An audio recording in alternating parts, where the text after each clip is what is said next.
Bien, hermanos, ahora sí vamos al Salmo 51, palabra del Señor. Yo no sé si lo has notado, pero el tema del pecado es un tema casi ausente en la iglesia de hoy. Los temas preferidos son la prosperidad, los milagros, las sanidades. Esos temas son muy abordados en la actualidad en prácticamente todas las iglesias. Y no digo que esté mal, está bien, eso es algo que tiene la Escritura.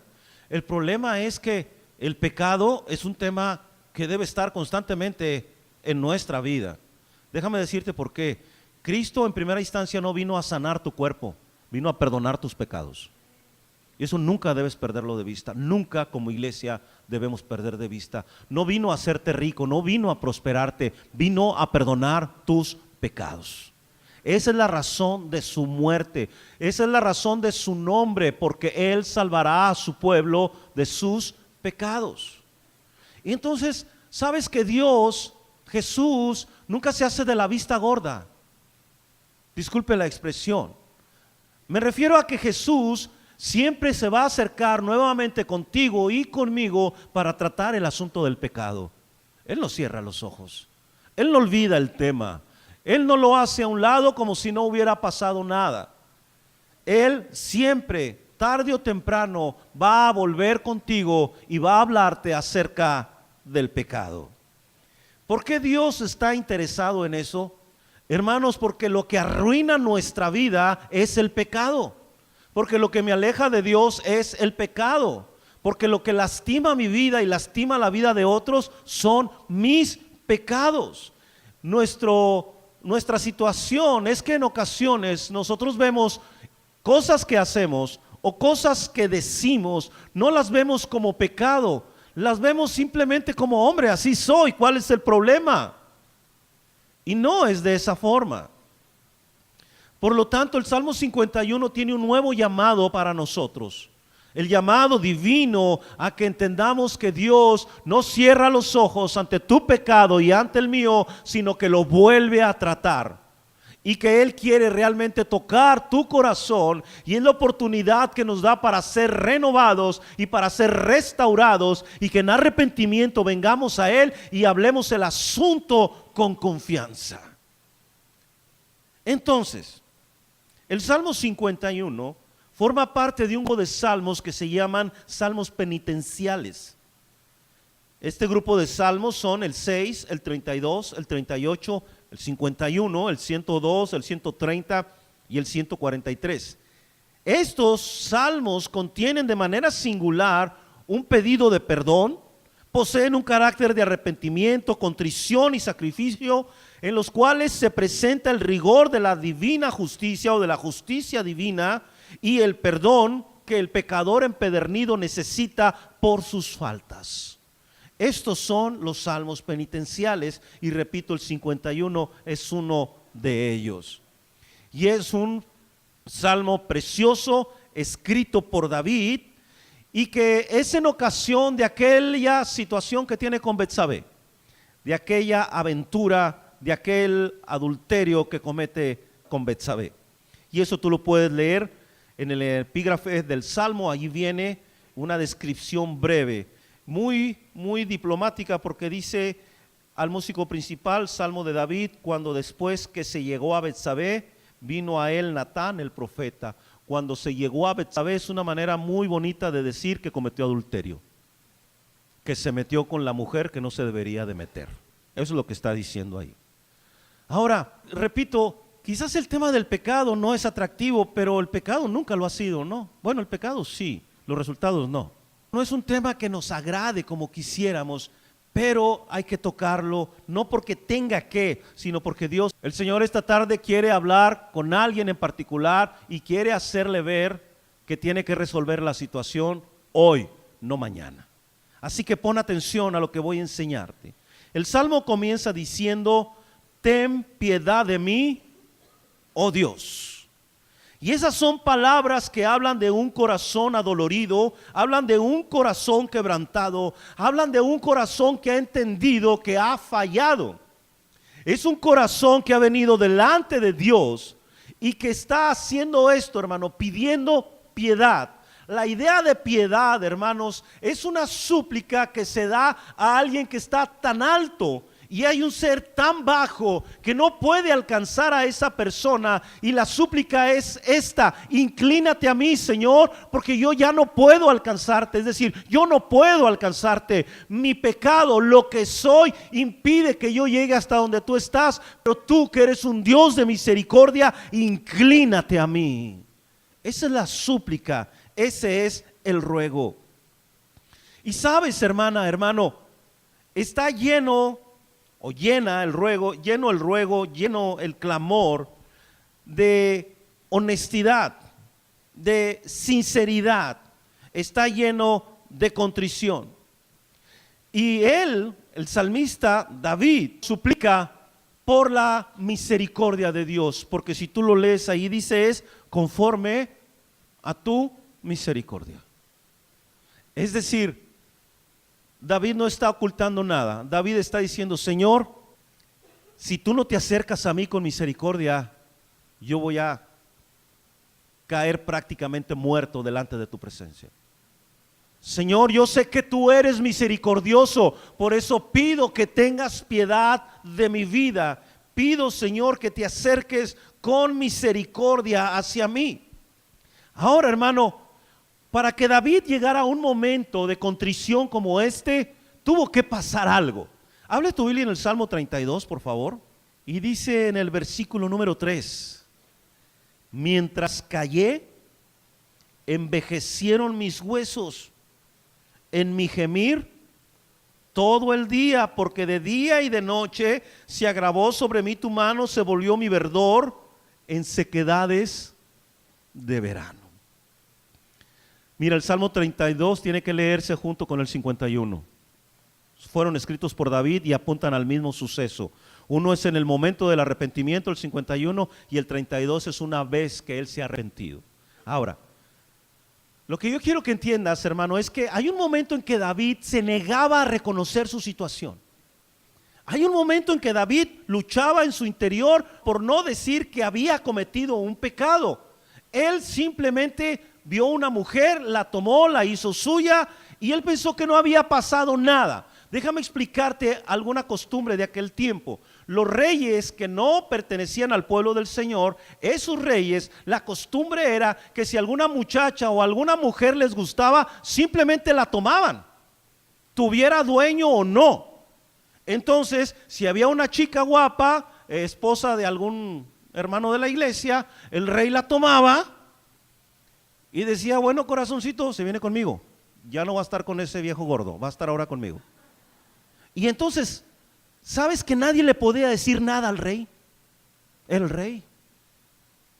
Por eso cuando Abraham, tú lees la historia de Abraham y que él le pide a su esposa que diga que es su hermana, ese era su miedo. Él sabía que le podían quitar a su mujer, que él podía morir. Entonces, lo que él hace es decirle a su esposa que diga que es su hermana porque tiene temor. Entonces, mi punto es este, hermano. David era el rey. Entre comillas, alguien pudiera decir es que tenía el derecho de tomar la mujer. Era el rey. Pero no, hermano. A través de la escritura tú ves que el pueblo de Dios se rige por estándares más altos que los del mundo. El pueblo de Dios es santo. Y lo que allá afuera se ve como bien, aquí adentro no se puede ver igual. Tenemos que considerarlo de manera diferente. Entonces, hermano, quizás la problemática nuestra es que estamos viendo la vida cristiana como si fuera a vivir igual que el mundo. No nos gusta que nos digan que lo que estamos haciendo es pecado. Nos retiñan los oídos, nos incomoda un poco o un mucho. Decimos: pastor, no hable tan fuerte. Pastor, ese es un tema muy delicado. ¿Por qué lo toca en la iglesia? Hermano, el pecado siempre será abordado por Dios. Le conozcas o no le conozcas, tarde o temprano te va a confrontar con él. Por eso estás aquí, porque un día Dios te confrontó con tu pecado y tuviste que reconocer que Cristo era la única solución a tu pecado. Y cuando eres cristiano, Dios te vuelve a confrontar con tu pecado. Ahora dirá alguien: pastor, ¿pero qué es pecado? Yo no hago cosas tan malas. A ver, vamos a revisar algunas cosas. Dice en Santiago capítulo 4 que al que sabe hacer lo bueno y no lo hace, le es pecado. En la definición más literal que puedes encontrar de pecado es errar al blanco. Es decir, fallaste. No hiciste lo que deberías de hacer. No actuaste como deberías de actuar. Entonces, la idea es esto, hermanos. Si yo quiero saber qué es pecado, te lo voy a decir de una manera muy sencilla. Todo aquello que vaya en contra de la naturaleza santa de Dios, todo aquello que vaya en contra de la palabra de Dios es pecado. Así. Y aquí entran pensamientos, aquí entran actitudes, aquí entran palabras, aquí entra lo que ves en la televisión, lo que escuchas, el reggaetón que estás escuchando día tras día, ese está lleno de pecado, ¿verdad? En fin, simple y sencillamente así es. Cuando te rebelas contra tus padres es pecado, cuando dices una mentira es pecado, cuando te llenas de amargura estás en pecado, cuando miras a otra mujer para codiciarla o a otro hombre para codiciarlo es pecado. ¿Quieres que siga?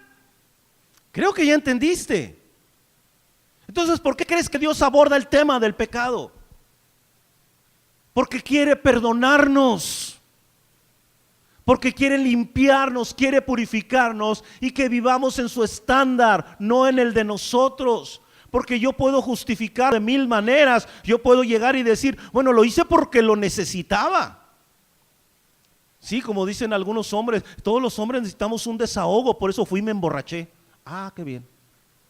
Excelente desahogo, qué bárbaro. ¿Por qué no te vas al gimnasio a golpear un costal? A ver, te duelen las manos. ¿Por qué no te sales a correr en la mañana 10 kilómetros? Desahógate así, con una botella. No, pastor, si viera lo que cuesta levantarla. No, hermanos, si yo sé que tengo que honrar a mi esposa, sé que tengo que honrar a mi esposo, si yo sé que como hijo debo honrar a mis padres y no lo estoy haciendo, te guste o no, es pecado. ¿Por qué? Porque es un mandamiento, honrarás a tu padre y a tu madre. Entonces, hermanos, pero nosotros ya no lo vemos como pecado, lo vemos como cualquier otra cosa, puede poner usted el adjetivo que quiera, pero no como pecado, pero lo es. De hecho, hermano, tú sabes que hace 30 años los cristianos no usaban palabras malsonantes, hace 40, pero hoy, ¿cuántos cristianos mal hablados conoces? ¿Cuántos cristianos que cuentan chistes colorados o de alto color rojo, alto subido color rojo, conoces? Chécate, hermano, estamos tan influenciados ya por el mundo nos ha conquistado de alguna manera que queremos que haya un cristianismo que se parezca al mundo, cuando la Biblia me refleja un cristianismo que no debe parecerse al mundo en nada, sino que debe impactar al mundo. Claro, no nos van a felicitar porque vivamos santamente, nos van a rechazar y nos van a decir religiosos y te van a decir la hermana, etcétera, o te van a decir el hermanito, lo que sea que te digan, pero ese es el llamado divino a reflejar a Dios en un mundo que se pierde en el pecado. ¿Por qué crees que hay pastores homosexuales? ¿Por qué crees que hay pastoras lesbianas? Porque nos cuesta aceptar que es pecado. ¿Por qué crees que tenemos gente todavía que se droga, que se emborracha y sienten o quisieran que no pasara nada, que nadie les dijera nada, hermano? ¿Por qué? Porque queremos vivir de esa manera, porque no queremos que nadie toque el punto, pero es pecado. Y lo que el salmista dice es que mientras él cayó, se envejecieron sus huesos. En mi gemir de día y de noche, dice, se volvió mi verdor en sequedades de verano. Muy probablemente dicen los comentaristas que el salmista haya estado enfermo, que haya contraído algún tipo de fiebre que hizo que se adelgazara mucho. Es muy probable eso. Ahora, ¿cómo hizo Dios reaccionar a David? Porque David no quería entender. Le envió un profeta. Mira, una de las principales labores de un profeta es la declaración de pecado del pueblo. Pero los profetas de azúcar que tenemos ahora nos profetizan puras cosas halagueñas. El Señor te va a dar lo que tanto estabas pidiendo. Sí, yo también puedo hacerlo. Sí, el sueño que tuviste anoche sí es de Dios y es real para ti. Que ya parece más bien adivinación. Digo, alguien tengo que atinarle. Hay como que unos 50, 70 personas aquí. Alguien tiene que haber tenido un sueño anoche, ¿no? Y por posibilidades o por probabilidades le atiné a uno, ¿verdad? Y si señalo por aquí donde están mis hermanos mayores, el Señor va a quitar todas tus dolencias. Pues claro, cuando uno tiene cierta edad tiene dolencias, ¿no? Por eso digo que algunos son profetas de azúcar y de algodón. Nomás nos quieren endulzar la vida. Pero el verdadero profeta también proclama el pecado del pueblo y los llama al arrepentimiento. Y eso hizo Natán, contándole una historia, te la voy a poner en un lenguaje común, que un hombre que tenía muchas cosas, tenía muchas propiedades y él quería organizar una carne asada y entonces no quiso matar ninguna de sus vacas. Y entonces lo que hizo fue que su vecino, que tenía nada más una sola vaca, fue y se la quitó a su vecino y entonces de esa vaca hizo su carne asada. Y entonces Natán le cuenta esta historia a David y le dice: David, ¿qué piensas, David? Y dice: ¿sabes qué? Qué terrible lo que hizo ese hombre. Debe pagar cuadruplicado eso que hizo. Él no es digno de nada. Ese hombre es de lo más terrible. Y entonces el profeta le dice: David, tú eres ese hombre. Y David fue impactado por la palabra del profeta. Y entonces dice David: he pecado. Esto viene en el primer libro de Samuel, capítulo 12. Y él dice: he pecado contra Dios. ¿Por qué tenemos que esperar hasta que alguien venga y nos diga: es pecado lo que estás haciendo? ¿Por qué tenemos, hermano, que pasar por esa parte que no nos gusta? Pero ¿sabes qué, hermano? Aún ahí es misericordia de Dios. Y si tú estás aquí en este día, en este culto, escuchando esta predicación, es simple y sencillamente porque Dios te está llamando acerca de tu pecado y quiere que lo deseches, que te arrepientas y que vuelvas a Él. Esa es la razón. Pudiste haberte quedado en casa, pudiste haber dicho: hoy hace mucho frío, mejor no voy. O sabes que el pastor va a hablar de otro salmo y a mí los salmos no me gustan mucho. O pudiste haber puesto cualquier excusa, pero estás aquí. Y Dios está tratando contigo el asunto de pecado. No te niegues, es Dios queriendo tener misericordia. Entonces el mundo lo puede permitir. Nuestros amigos pueden decirnos que no hay problema, que no le ven nada de malo. Incluso te impulsarán a hacer las cosas. Sal con otra, haz cosas escondidas, emborráchate, drógate, sigue chateando con tu nueva amiga, con tu nuevo amigo, fantasea ahí en tu mente. Pero entiende esto, a nosotros nos rige otra ética más alta. Dios espera mucho más de nosotros por el estándar de vida que nos ha dado en su palabra. No se trata de que Dios sea permisivo. No se trata tampoco, hermano, de que usted diga: ¿qué tiene de malo? Yo lo que quiero que te preguntes es esto: chavos, ¿cuánto te honras a Dios estando en un antro? ¿Cuánto? ¿Cuánto alabas su nombre? ¿Cuánto lo exaltas por haber ido allí? Pregúntate eso. ¿Cuánto honra a Dios embriagarte? O fantasear en tu mente, o la riqueza material. Dime: no, es que yo estoy juntando mucho dinero para que en su momento yo dé para el reino. No, maestro, si no das ahorita no vas a dar nunca. No te engañes. El que no es fiel en lo poco no va a ser fiel en lo mucho, jamás. Ese es un principio bíblico. Es la gente que dice: cuando ahora sí me den este trabajo, cuando ahora sí gane, ahora sí voy a diezmar. No, si no puedes hacerlo ahorita, diezmar 10 pesos, no lo vas a hacer más adelante. Se trata de honrar a Dios. Se trata de querer agradarlo a Él. Se trata, hermanos, de en verdad vivir y actuar como Él nos lo ha mostrado en su palabra. Algunos hoy tenemos que aceptar que hemos cedido al pecado. Tenemos que reconocer que hemos ofendido a Dios. Algo dijimos, algo hicimos y lo sabemos porque el Espíritu Santo me lo testifica. Volviendo al Salmo 51, hermanos. Quiero seguir leyendo, porque el salmista hace una súplica no solo por la misericordia, sino porque él quiere que algo suceda. Versículo número 1, segunda parte: conforme a la multitud de tus piedades, borra mis rebeliones.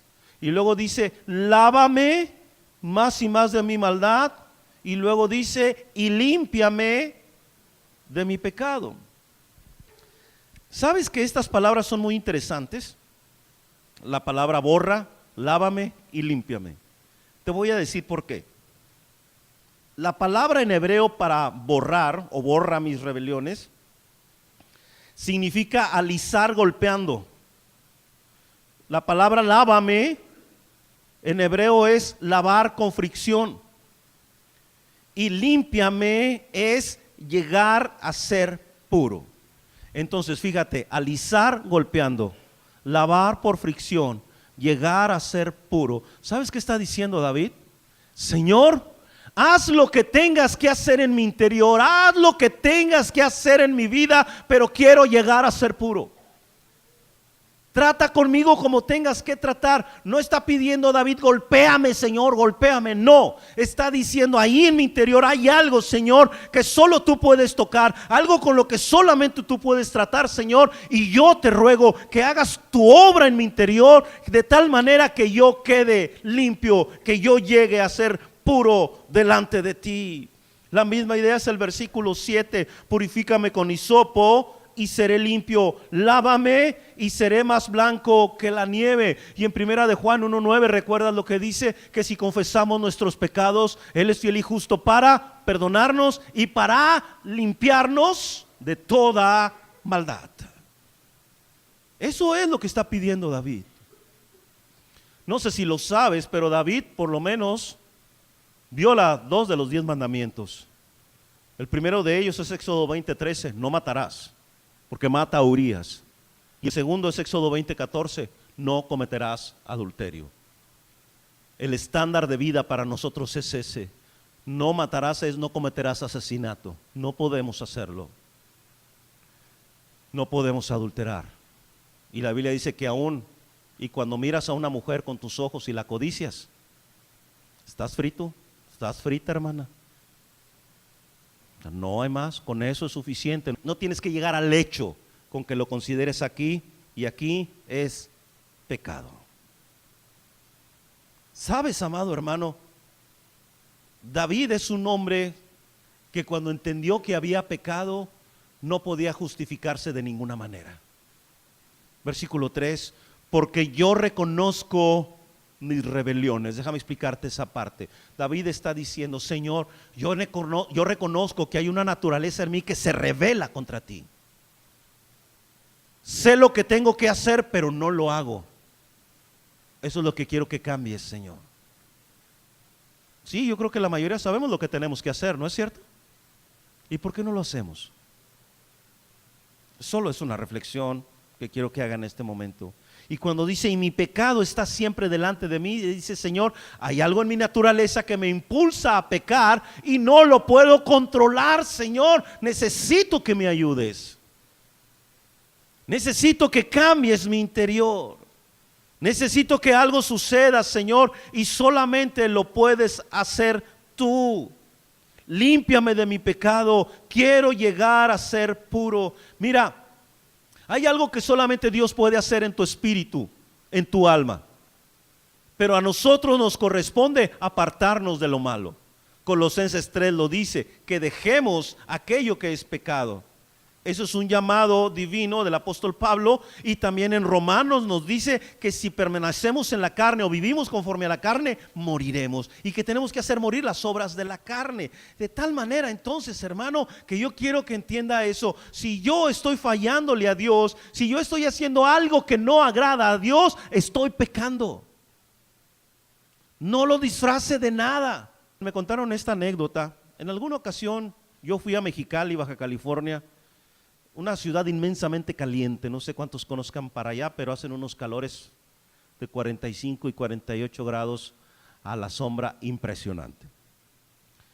Y cuentan que ahí el templo metodista está en medio, prácticamente está en medio de una zona de tolerancia, el templo metodista.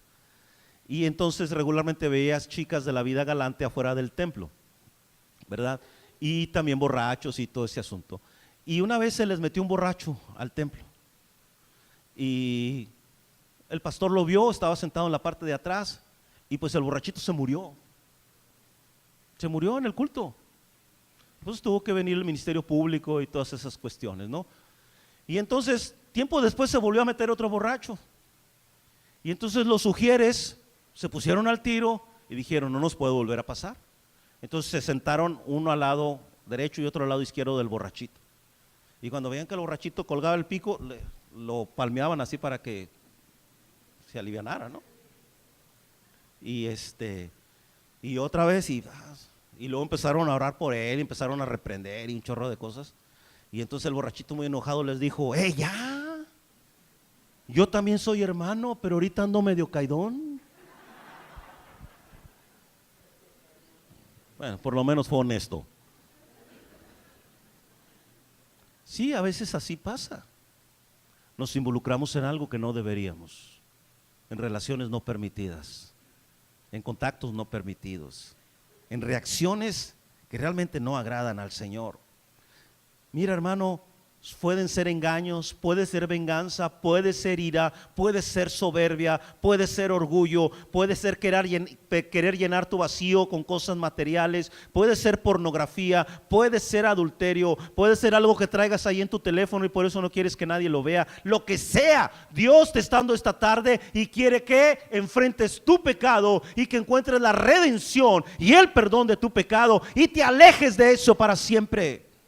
Y que no vivas dominado por eso, porque te va a llevar a la destrucción y a la muerte, te va a llevar al dolor. Déjame decirte algo: el pecado al principio es muy placentero, pero luego produce una amargura terrible. Y el cristiano termina diciéndose: ¿por qué lo hice? ¿Por qué intenté esto, Señor? ¿Por qué no me puedo librar? ¿Por qué lo hago, Señor? Y te repruebas a ti mismo, cuando en realidad lo que está diciéndote Dios es: entrégame tu vida y permíteme hacer en ti lo que solamente yo puedo hacer. Por eso el salmista dice: yo reconozco que me rebelo, Señor. Yo reconozco que hago lo que no te agrada. Señor, es cierto. ¿Cómo decir que estás equivocado? Por eso el versículo 4 es un punto impresionante. Es como si subiera de tono un canto. Es un grito que dice: contra ti solo he pecado y he hecho lo malo delante de tus ojos. Hermano, ese es el punto. ¿Podrías decir eso esta tarde si Dios te está hablando? Pudieras decir: sí, es cierto, Señor, me estoy rebelando, no he querido obedecerte, no quiero perdonar, quiero seguir guardando esto, Señor, quiero seguir deleitándome en este asunto, pero Dios, hoy me estás diciendo: no más. Aquí está todo lo que soy, aquí está todo lo que tengo, todo lo que he pensado. Aun si alguien ha tenido pensamientos suicidas, déjame decirte que la solución es Jesucristo. Y Él puede cambiar tu vida.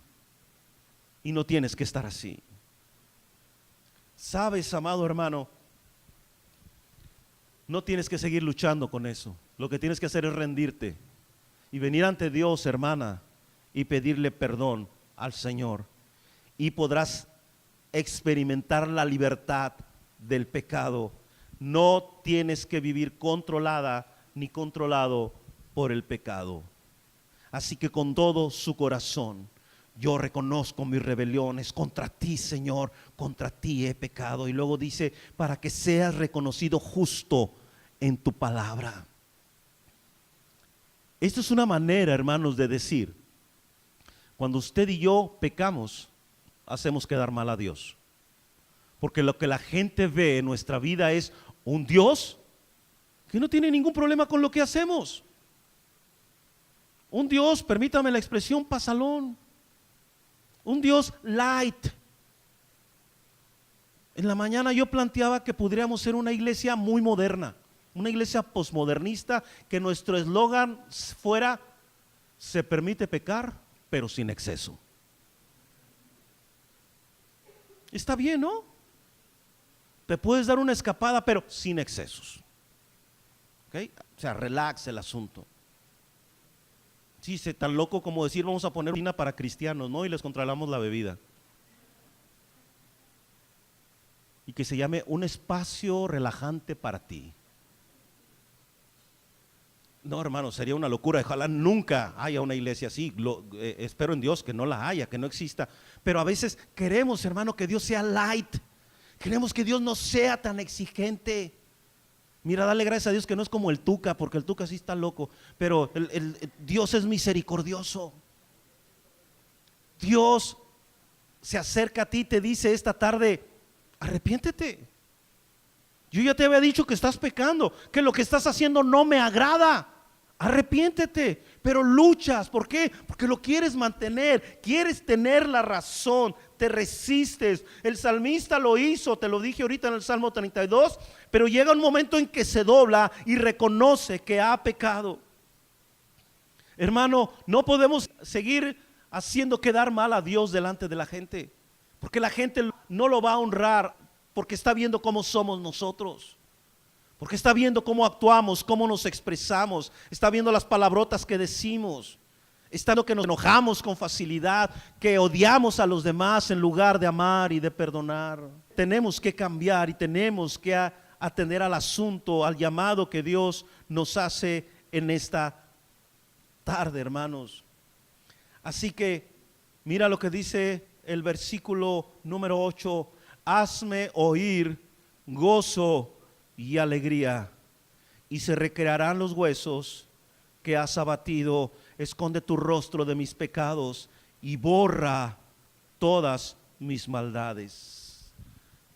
Si tú haces un recuento de cuántas veces se repite pecado, pecados, rebeliones, maldades, maldad, te vas a dar cuenta que es bastante amplio. Por eso, hermano, mi punto es, tenemos que reconocer.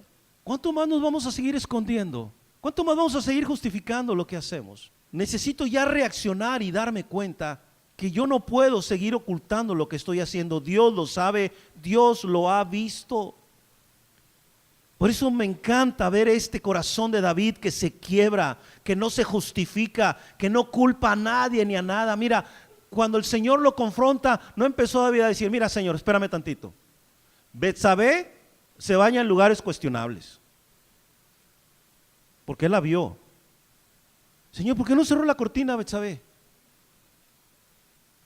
¿Por qué no los hizo para allá? Señor, ella también. ¿No vas a tratar nada con ella, Señor? O sea, nomás conmigo. ¿Y ella a poco va a salir como blanca palomita de este asunto? Porque ni tarada ni perezosa, cuando le dije vente para acá, y se vino, Señor. No, David no argumentó nada.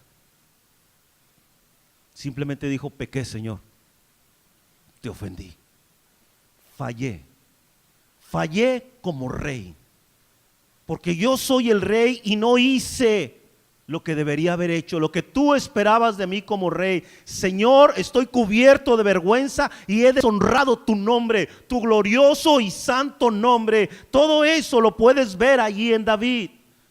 Por eso te digo que no oculta nada, no lo disfraza, no lo razona. Quizás lloró profundamente, le debe haber dolido lo que hizo, pero ¿sabes qué, hermano? Finalmente se confrontó con Dios, se encontró con Dios y recibió el perdón que necesitaba.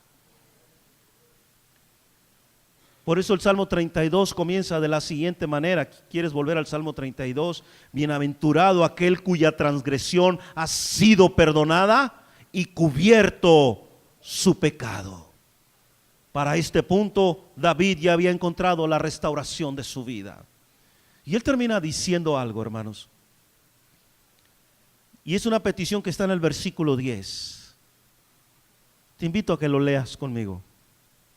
Crea en mí, oh Dios, un corazón limpio y renueva un espíritu recto dentro de mí. ¿Sabes que el término crea es el mismo término que aparece en Génesis cuando dice que creó Dios los cielos y la tierra? Lo cual significa, hermano, que es la acción creadora de Dios, que hace algo que no estaba y que no podía estar de otra manera si Él no lo decía. Por ejemplo, y dijo Dios: sea la luz. ¿Y qué sucedió, hermano? Fue la luz. Entonces, hermano, se trata de que Dios puede hacer algo que anteriormente no existía. No se trata de una renovación. Se trata de que David está orando y está diciendo: Señor, si alguien puede cambiar mi interior, si alguien puede, Señor, hacer que esto que está en mí y que se revela contra ti sea diferente, eres tú, Señor. ¿Recuerda lo que dice 2 Corintios 5:17? De manera que si alguno está en Cristo, es que nueva criatura. Las cosas viejas pasaron, todas son hechas nuevas. ¿Estás comprendiendo de qué se trata? Por eso dice el salmista: crea en mí, oh Dios, un corazón limpio. Señor, haz lo que solo tú puedes hacer. Que el cambio que yo necesito origina el cambio que me hace falta, Señor, para yo no volver a ser lo que soy, para yo no volver a hacer esto. Y sabes que David jamás volvió a cometer adulterio, jamás. Y nosotros somos reincidentes. Mira, en Saltillo yo iba con un doctor naturista, porque yo he padecido gastritis mucho tiempo y no necesito remedios. Ya sé lo que tengo que hacer, hermano, no se preocupen. Ya sé lo que tengo que tomar y todo eso, y lo que tengo que corregir, solo tengo que hacerlo. Eso es lo que decimos todos siempre, ¿verdad? Siempre lo decimos. Bueno, fui con este doctor naturista y me dice: ¿qué pasó, pastor? Porque él sabía que era pastor. ¿Qué pasó, pastor? ¿Cómo está? Le digo: no, pues otra vez traigo este asunto. Y le dice a su secretaria: tráeme la hoja de los reincidentes. Y yo, bueno. Y yo trataba de decirle: pero no estoy tan mal. No, como quiera, contéstele aquí. Y bueno, pues ya, le llené. Así somos, hermanos, reincidentes. No entendemos. Si ya sabes cuál va a ser el fruto, ¿para qué lo buscas? Si ya sabes lo que va a pasar con el pecado, ¿por qué lo frecuentas? Si ya sabes que al final Dios no está siendo honrado, que al final vas a beber amargura, hiel en tu boca, entonces ¿para qué lo haces? Y si tú me dices: pastor, es que no puedo librarme, es que lo he intentado, es que... Y yo te diría: escucha, David, crea en mí, oh Dios, un corazón limpio y renueva un espíritu recto dentro de mí. Y esa expresión espíritu recto es un espíritu fiel, un espíritu que esté resuelto a ser leal a Dios, pase lo que pase. No importa la tentación que venga, que ese corazón permanezca inconmovible ante los susurros del maligno para que caiga en el pecado. Eso solo lo puede hacer Dios en tu corazón.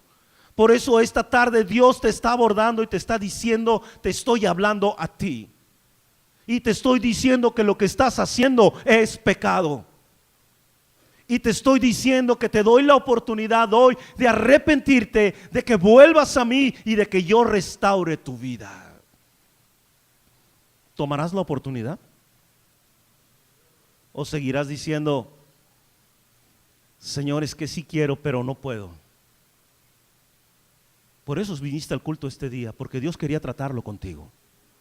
Por eso estás aquí. Y a lo mejor tú dirás: bueno, lo bueno es que yo estoy en paz con Dios. Qué bueno, gloria a Dios. Pero habrá alguien que necesite estar en paz con Dios. Y si eres tú, Dios te está llamando. Y Dios te está diciendo: ven, mira el corazón de mi siervo David, y yo lo perdoné y lo restauré. Y puedo hacer lo mismo contigo. Y puedo cambiar tu corazón. Y puedo hacer que dejes de luchar contra eso que te controla, porque Dios es el único que te puede dar el poder para no volver a hacer las cosas, para que puedas decirle que no al maligno, para que puedas decirle que no a tu carne, para que puedas decidir ser santo delante de Dios, para que no tengas que entrar otra vez a esa página de internet, para que no tengas que traer tu teléfono donde quiera. No lo dejas ni en la mesa. ¿No quieres que vean algo ahí, o cuál es el punto? ¿Qué escondes ahí, chavo, hermano, hermana? ¿Qué trae ahí que no quiere que nadie vea de la familia? ¿Qué tienes ahí que te avergonzaría si alguien lo encontrara? ¿Qué es? No, pastor, yo siempre borro todo. Ah, qué bueno. Pero Dios lo sabe, porque Dios lo vio, y lo que quiere es perdonarte. ¿Quieres cerrar tus ojos? Cierra tus ojos. Vamos a hablar con Dios, vamos a estar a cuentas con Dios. Dios te está dando esta tarde la oportunidad de que si has pecado, te arrepientas, reconozcas que has pecado y le digas: Señor, perdóname. Que en realidad lo que hiciste te duela, que lo que hiciste te llene de vergüenza, y en una actitud humilde le puedas decir: Señor, yo ya no puedo con esto, Dios. Ya lo he intentado de muchas veces y no logro, Padre, deshacerme de este asunto. Por eso, Señor, ahora yo quiero pedirte, yo quiero suplicarte, Señor, que vengas y hagas en mi ser interior lo que sea necesario, Dios. Que tú, Señor, limpies mi vida. Como David, quiero decirte: borra mis rebeliones, lávame de mi maldad, Señor, límpiame de mi pecado. Actúa en mí, Señor, porque he llegado a un punto, Padre Celestial, en que si esto no cambia, mi vida se va a consumir. Lo sé, Señor, lo sé en mi interior. Me estoy resistiendo a la voz de tu Espíritu, Señor. No he querido reconocer que lo que me he involucrado, lo que estoy pensando, lo que estoy viendo es pecado, Señor. Lo he justificado de mil formas, pero ya no quiero, Señor. Quiero honrarte, Jesús. Quiero valorar el sacrificio tuyo en la cruz por mí. Quiero en verdad, Señor, ser libre de mí misma, de mí mismo, de lo malo que hay en mí, y que yo pueda cambiar, y que yo pueda ser transformado y renovado, transformada, renovada.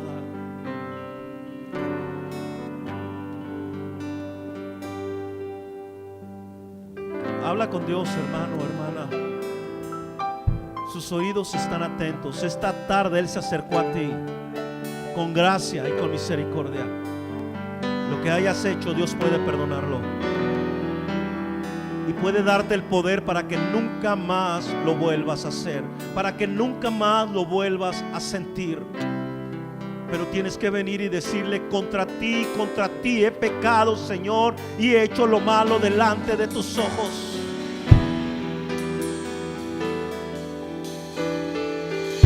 Habla con Dios.